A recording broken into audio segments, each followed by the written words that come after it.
See next question. Question number 12. Most important question. If A and B are square matrices of the same order such that AB equal to BA, ये आपको given है. Then prove by PMI that A B to the power n equal to B to the power n A. Further prove that, पहले आपको ये prove करना है और उसके बाद कह रहा है कि further prove that A B whole power N equal to A to the power N B to the power N for all N belongs to natural number. सबसे पहले हमको क्या दे रखा है, given that A B equal to B A. अब आपको पता है कि ये आपका कौन सा स्टेटमेंट होता है, ये आपका पी एन होता है. तो पी एन स्टेटमेंट क्या है हमारा, ए बी की power N equal to b की पावर एन ए. अब हम इसको किस पे चेक करेंगे, एन इक्वल टू 1 पे. पुटिंग पी 1, तो n की जगह 1 रख दिया. उसके बाद आपने देखा कि A B equal to B A आ रहा है, जो आपका रिजल्ट है वो आ रहा है, which is true for n equal to 1. देखिए ध्यान से, let the result be true for n equal to k. तो यहां पर क्या हुआ, पी के, अब आपने इस रिजल्ट को ट्रू माना है n इक्वल टू k पर, तो ये आपने ट्रू मान लिया है इसको. अब इसको प्रूव करना है. Now we prove that the result is true for n equal to k plus 1. अब हम इसको k प्लस 1 पे प्रूव करेंगे. तो यानी क्या प्रूव करना है हमको, a b की power k plus 1 equal to b की पावर k प्लस 1 a हमको प्रूव करना है. Now taking left hand side, अब मैंने लेफ्ट हैंड साइड को लिया, इसको ब्रेक किया मैंने. a b की पावर k प्लस 1 को मैं ऐसे लिख सकता हूं, b की पावर k b. फिर यहां पर मैंने एसोसिएटिव रूल लगाया, मैट्रिक्स मल्टीप्लिकेशन इज एसोसिएटिव, ये कर दिया. अब ए बी की पावर के का, क्योंकि आपने जो 2 है वो आपका, जो आपने 2 स्टेटमेंट लिया है वो आपने ट्रू लिया है, क्योंकि आपने इसको एज्यूम किया था कि ये ट्रू है. तो ए बी की पावर के की जगह आप क्या लिख सकते हैं, बी की पावर के ए, ये लिख दिया. अब आपने क्या काम किया, फिर से एसोसिएटिव रूल लगाया, ये लिख दिया. अब आपको पता है ए बी जो है वो किसके इक्वल है, बी ए के इक्वल है. ए बी बी ए के इक्वल है, तो आपका यह क्या आ गया, बी की पावर के प्लस 1 ए. यहां पर आपने देखा कि 1 का भी यूज हो गया आपका, क्योंकि A B equal to B A है, यह आपने प्रूव कर रखा है, इसीलिए आपने यहां पर ए बी की जगह बी ए लिख दिया और बी की पावर के प्लस 1 ए आपका प्रूफ हो गया. जो आपको ये मैंने बताया, ये आपको करना था, ये आपने प्रूव कर दिया. तो therefore the result is true for N equal to के plus 1 whenever it is true for N equal to K. अब बिल्कुल सेम आगे का next part, further prove that A B की whole power N equal to A to the power N plus B to the power N for all natural number, N belongs to natural number. तो ये आपको दिया हुआ है यहां पर. अब देखिए ए बी की power whole power N equal to A की पावर एन बी की पावर एन. पहले आप चेक करेंगे किस पे, एन इक्वल टू 1 पे चेक करेंगे. एन की जगह जब आपने 1 रखा तो आपको क्या क्या ये आ गया. अब आपको पता है यहां पर ये ए बी और ए बी दोनों इक्वल आ गए यहां. अब let the result be true for N equal to k, ये लिख दिया. Now we prove the result is true for N equal to के प्लस 1, ये लिखा आपने. अब आपको ये प्रूव करना है, ये आपको प्रूव करना है. अब मैंने क्या काम किया, लेफ्ट हैंड साइड को लेके चला. अब इसको मैंने इस तरीके से ब्रेक किया. फिर मैंने यहां पर एसोसिएटिव लॉ का यूज करते हुए बी की पावर के ए का बनाया पेयर, एक इसका पेयर बना लिया. बी की पावर के ए को मैं क्या लिख सकता हूं, बी की पावर के ए, बी की पावर के ए को मैं क्या लिख सकता हूं, देखिए बी की पावर के ए को यहां से देखिए, बी की पावर के ए को आप क्या लिख सकते हैं, ए बी की पावर के. बी की पावर के ए को मैं ए बी की पावर के लिख सकता हूं, यूज फर्स्ट पार्ट. अब आपने इसको अलग कर लिया और इसको आपने अलग कर लिया, इस तरीके से आपने किया. ए की पावर के प्लस 1 और बी की पावर के प्लस 1, ये आपका प्रूफ हो गया. Therefore, the result is true for n equal to k plus 1 whenever it is true for n equal to k. तो see the next questions. Find the matrix X so that आपको एक matrix का पता करना है X का, और आपको ये चीज़ दे रखी है. तो इसके लिए मैं आपको एक ट्रिक समझाता हूँ बच्चों. सबसे पहले आप ये देखिए कि इस मैट्रिक्स का ऑर्डर क्या है. इस मैट्रिक्स का ऑर्डर है, कितनी रो हैं आपकी, 2 रो हैं और 3 कॉलम हैं. और ये जो मैट्रिक्स मल्टीप्लाई होने के बाद आई है, ये भी क्या है आपकी, इसमें भी कितनी रो हैं, 2 रो हैं 3 कॉलम हैं. अब याद करिए, मैं आपको जो लॉजिक बताता हूँ, इस x का ऑर्डर पता करने की कोशिश करिए। तो x का ऑर्डर क्या होगा, यानी यहाँ पक्का 2 होगा क्योंकि तभी मल्टीप्लाई पॉसिबल होगी, और मल्टीप्लाई करने के बाद जो ऑर्डर आ रहा है वो 2 × 3 का आ रहा है। तो 3 तो यहाँ दिख रहा है, तो यानी ये पक्का 2 × 2 की मैट्रिक्स होगी, यानी कि ये जो x होगा ये 2 × 2 की मैट्रिक्स होगी। सभी को समझ में आया? फिर से देखिए, ये मैट्रिक्स क्या है, 2 × 3 है। आपकी जो मैट्रिक्स मल्टीप्लाई करने पर आ रही है वो 2 × 3 की आ रही है। तो मैंने आपको बताता हूँ कि बीच का नंबर सेम होना चाहिए। तो यहाँ पक्का 2 होगा और यहाँ भी पक्का 2 होगा, तभी तो ये आपका 2 × 3 की मैट्रिक्स आ रही होगी। यानी कि x का जो ऑर्डर होगा वो आपका 2 × 2 का होगा। बस यही अगर आपने पता कर लिया तो अब आप आराम से इस क्वेश्चन को सॉल्व कर सकते हैं।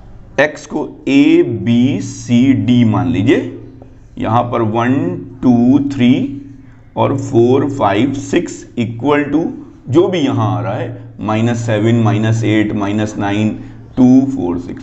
अब आप इसका मल्टीप्लाई कर लीजिएगा।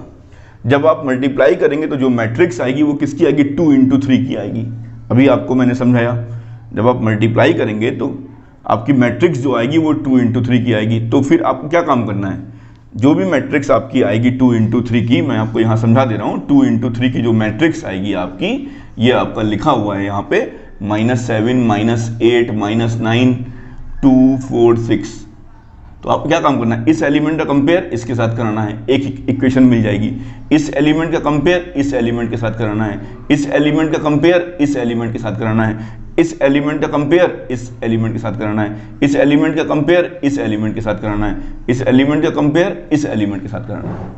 और आप बहुत आराम से जो भी आपकी मैट्रिक्स है, जो भी आपकी अननोन वैल्यू है ABCD की, वो आपकी निकल आएगी। ये इंपॉर्टेंट क्वेश्चन है, काफ़ी लंबा क्वेश्चन था इसीलिए मैंने आपको समझा दिया। सबसे पहले आपको पता करना है कि x का ऑर्डर क्या होगा। ऑर्डर करने के बाद आपको इनका मल्टीप्लाई करना है। इनका मल्टीप्लाई करने के बाद जो मैट्रिक्स बनेगी वो 2 × 3 की आएगी, और यहाँ पर 2 × 3 की आपकी बनी बनाई दे रखी है। कंपेयर करिए हर एक एलिमेंट से, और आपका जो x जो आपकी मैट्रिक्स है उसका आंसर आ जाएगा, ABCD का आंसर आ जाएगा। अब देखिए ध्यान से question next, if a equal to alpha beta gamma minus alpha is such that a² equal to i, ये आपको गिवन है, ये आपको गिवन है। तो मैंने क्या काम किया, a² 2 बार मल्टीप्लाई कर दिया इक्वल टू दिस। अब आप जरा मल्टीप्लाई करिए, alpha into alpha, row by column, alpha plus का beta gamma, alpha beta plus का माइनस का अल्फा बीटा, इस तरीके से आपने मल्टीप्लाई कर दिया। तो ये तो आपका 0 हो गया, सही आ रहा है, ये भी आपका 0 हो गया, ये भी सही आ रहा है, ये भी 0, ये भी 0। अब आप क्या, अब आपको एक उसमें ऑप्शन का क्वेश्चन था, ये क्वेश्चन ऑप्शन का था कि आपको प्रूव करना था कि अल्फा² प्लस बीटा गामा क्या आ रहा था। तो आपका क्या आ रहा है, alpha plus beta gamma equal to 1 आ रहा है। ठीक है, अगर इस तरीके से दे रखा है तो ठीक है, वरना फिर आप क्या काम करिए, 1 minus alpha minus beta gamma equal to 0 ऐसे लिख दीजिए आप। वो आप अपने ऑप्शन में चेक कर लीजिएगा कि कौन सा आंसर आपके साथ मैच कर रहा है। तो ये बहुत ही आसान सवाल था। अब देखिए, पहले मैं क्वेश्चन नंबर 14 आपको समझा देता हूँ। If a matrix A is both symmetric and skew symmetric, option का क्वेश्चन है। अगर ये मैट्रिक्स आपकी सिमेट्रिक है तो ये फर्स्ट इक्वेशन हो गई, अगर यही मैट्रिक्स आपकी स्क्यू सिमेट्रिक है तो आपकी ये हो गई। अब देखिए ध्यान से, यहाँ से क्या आ रहा है, a equal to minus a आ रहा है from 1 and 2, from 1 and 2, a equal to minus a आ रहा है, a plus a equal to 0, यानी 2a इक्वल टू 0, यानी a इक्वल टू 0, यानी कि आपकी जो मैट्रिक्स a है वो आपकी एक नल मैट्रिक्स होगी। If a matrix A is both symmetric and skew symmetric matrix then A equal to 0, यानी कि ये 0 मैट्रिक्स होगी आपकी। ठीक है, इस बात को ध्यान रखिएगा। अच्छा क्वेश्चन था ये, इसीलिए मैंने चूज किया, ये ऑप्शनल क्वेश्चन था, इसीलिए यहां पर 0 मैट्रिक्स होगी, A जो है 0 मैट्रिक्स होगी। अब देखिए क्वेश्चन नंबर 15 यानी answer 15, if A is square matrix such that A² equal to A, then आपको ये बताना है किसके इक्वल होगा। तो पहले तो यहां पर a plus b whole cube का फार्मूला लगा दीजिए, a क्यूब, ठीक है, माइनस का 3a square b plus a cube plus, पहले आप a plus b whole cube का फार्मूला लगा दीजिए, a cube plus 3a square b plus 3ab square plus का बी क्यूब माइनस का 7a। अब आप ध्यान से देखिएगा, ये तो आपका आई होगा, आई स्क्वायर, आई डॉट आई करोगे तो भी आई आएगा, फिर करोगे तो भी आई आएगा। यहाँ पर क्या होगा, 3a हो जाएगा ये आपका। यहाँ पर a स्क्वायर की जगह आपको a लिखना है, तो ये आपका 3ai का मतलब 3a हो जाएगा। 3ai का मतलब ai का मतलब आपका a होगा। अब यहाँ आ जाएगा प्लस का a क्यूब को आप लिख लीजिए a square dot a square dot a को फिर से लिखिए, a स्क्वायर की जगह a डॉट a, फिर a स्क्वायर हो गया, इसकी जगह a लिख लीजिए आप। i प्लस 6a, ये आपका आ गया i प्लस 7a माइनस का 7a, ये कैंसिल हो जाएगा, तो आपका आइडेंटिटी मैट्रिक्स आ जाएगी यहाँ पर, is equal to identity matrix. Question आसान था, बस केवल आपको ध्यान रखना है आई क्यूब का मतलब आई होता है, आई स्क्वायर का मतलब आई होता है, ए आई का मतलब ए होता है। जहाँ पर ए क्यूब आ रहा है वहाँ पे ए स्क्वायर डॉट ए कर दीजिए, वैल्यू पुट कर दीजिए जो आपको गिवन है, और उसके बाद आपका आंसर आ जाएगा। क्वेश्चन नंबर 5 इंपॉर्टेंट क्वेश्चन है, इसीलिए थोड़ा ढंग से समझिएगा। Show that the matrix B to the power मतलब B transpose A B is symmetric और skew symmetric according as A is symmetric और स्क्यू सिमेट्रिक। कह रहा है कि अगर ये मैट्रिक्स आपकी सिमेट्रिक है तो इसका मतलब ए सिमेट्रिक होगा, और अगर आपकी ये मैट्रिक स्क्यू सिमेट्रिक है तो इसका मतलब ए आपका स्क्यू सिमेट्रिक होगा। तो कोशिश करते हैं, लेट ए इज सिमेट्रिक, मैं ए को सिमेट्रिक मान के चल रहा हूँ, फिर देखता हूँ प्रूव कर पाऊंगा कि नहीं।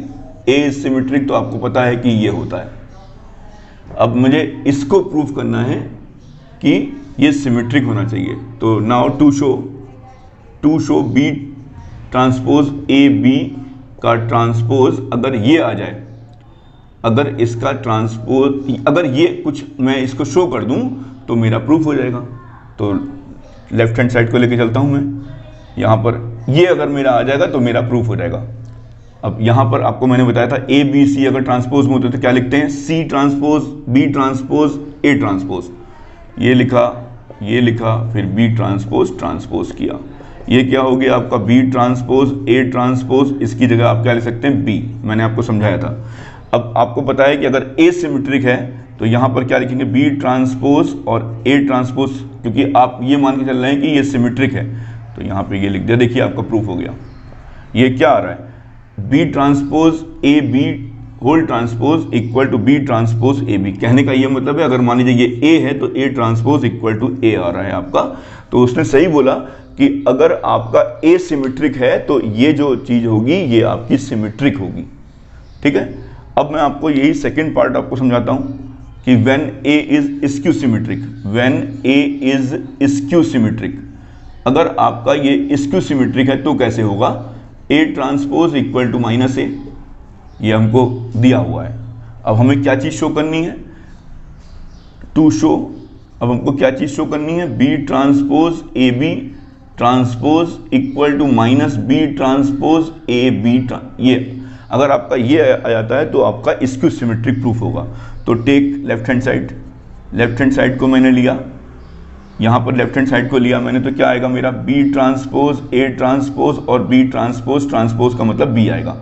अब आप ए ट्रांसपोज की जगह माइनस ए लिख दीजिए, b transpose minus a b, minus को बाहर ले लीजिए, बी ट्रांसपोज ए बी, देखिए आपका प्रूफ हो रहा है, माइनस का बी ट्रांसपोज ए बी आपका आ रहा है। कहने का ये मतलब है कि बी ट्रांसपोज ए बी अगर सिमेट्रिक है तो ए सिमेट्रिक होगा, और अगर बी ट्रांसपोज ए बी आपका स्क्यू सिमेट्रिक है तो इसका मतलब ए भी आपका स्क्यू सिमेट्रिक होगा। इस तरीके से ये सारे क्वेश्चंस इंपॉर्टेंट क्वेश्चंस थे, इनको आप बहुत ध्यान से समझिएगा। Thank you.